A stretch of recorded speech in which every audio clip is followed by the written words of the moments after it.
శక్తినిచ్చు దేవునికి మహిమ కలుగునుగాక. ప్రియ స్నేహితులందరికీ దివ్య వాక్యోదయం.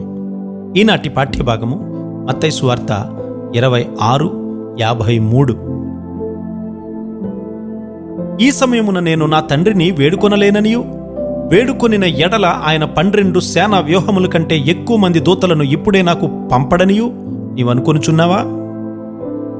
దేవుని చేత ఎన్నుకోబడిన వారికి, దేవుని చేత నియమింపబడిన వారికి, దేవుని చేత పిలువబడిన వారికి ఒక నిర్దిష్టమైనటువంటి ఉద్దేశం ఉంటుంది.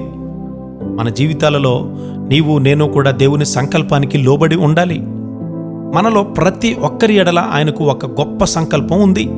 ఈ మనస్తత్వం మనలో ఉంటే గనుక దేవుని కొరకు ఎంత శక్తిని వినియోగించగలము? ఒక విధేయత కలిగిన జీవితం నుండి ఉత్పన్నమయ్యేదాన్ని ఎవ్వరూ కూడా కొలువలేరు. దీనికి మారుగా చేసే శక్తి నాలోనే ఉంది. నేను నా తండ్రిని అడగగలను. ఆయన 12 సేనా వ్యూహముల దూతలను పంపించగలడు. గాని లేఖనాలు ఎలా నెరవేర్చబడతాయి అని ప్రభు అంటూ ఉన్నాడు.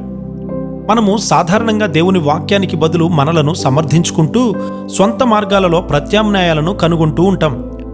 చాలామందికి లోబడడం అంటే చాలా కష్టం. అయితే దేవుని వాక్యానికి లోబడడం చాలా ప్రాముఖ్యమైంది. నీ హృదయంలో భయంకరమైనటువంటి పోరాటం ఉండవచ్చు, కానీ నీవు మనఃపూర్వకముగాను హృదయం అంతటితో కూడా పూర్తిగా ఆయన చిత్తానికి లోబడే స్థితికి దేవుడు నిన్ను తీసుకుని వస్తాడు. నీ స్వీయ జీవితానికి అది ముగింపు. నీ హృదయం అంతట్లో దేవునికి లోబడతావా?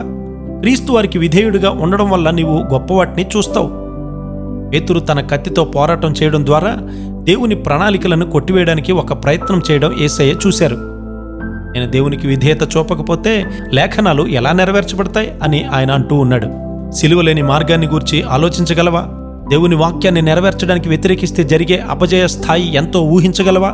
నా తండ్రి గారి విధేయత మనఃపూర్వకమైనది, కానీ అయిష్టమైనటువంటి విధేయత కాదు. నా తండ్రి పూర్ణ హృదయంతో దేవునికి విధేయత చూపించాడు. ఎల్లప్పుడూ కూడా దేవుని ఉద్దేశాలను పాడు చేయడమే సాతాను ఉద్దేశ్యము. దేవుని సార్వభౌమత్వాన్ని మనము నమ్మినప్పుడు సేవ ప్రారంభంలో మన ప్రభువైన యేసు క్రీస్తు వారిని సహితము సాతాను పడవేయడానికి ప్రయత్నించాడన్న సంగతి మనం మర్చిపోకూడదు. కాబట్టి సాతాను నీ వెనుక నా వెనుక ఉంటాడు. మనము సిలువ దగ్గరకు వెళ్ళాలి.